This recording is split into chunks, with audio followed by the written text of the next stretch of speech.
Today I'm going to cover banded speed squats.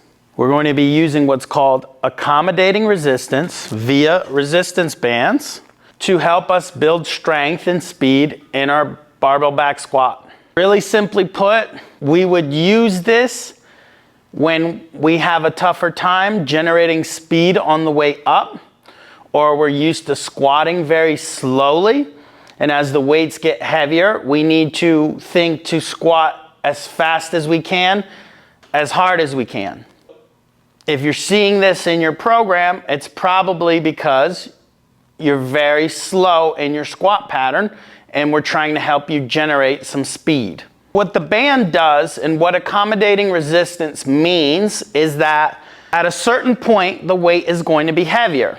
Here we're going to be banding from the bottom, from these hooks, over the barbell, which is going to make the bar feel heavier at the top. Now, as we descend in the squat, the weight will then become a little bit easier. There'll be less stretch on the band.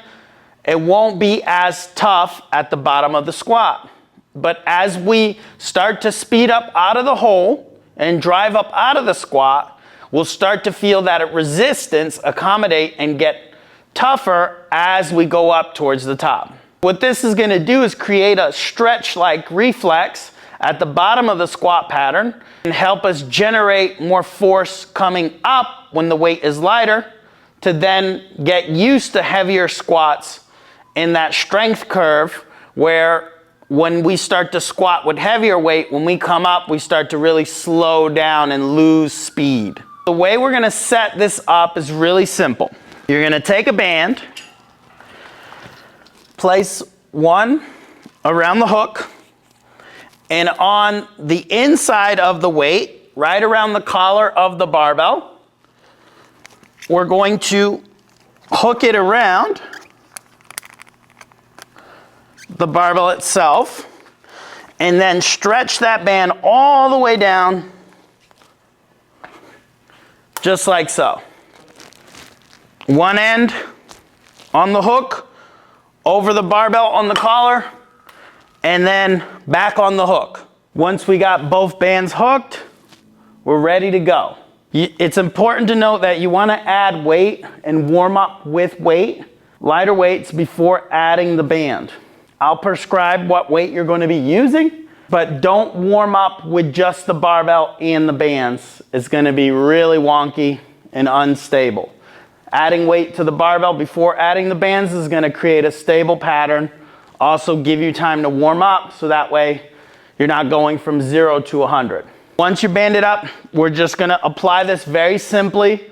I give you rest intervals anywhere from 30 to 90 seconds depending on how we're applying this. Here I'm just going to be doing 3 reps at a time with about 60 seconds rest. You'll get in your squat pattern, your squat setup just like normal. Brace your core. You're going to get a little recoil in the beginning till you get used to the bands. Once you're centered up with the bands pretty well and you got your footing for your squat, big brace.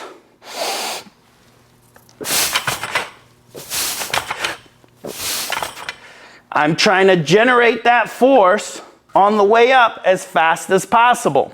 Notice how on the way down, my body was also going pretty fast.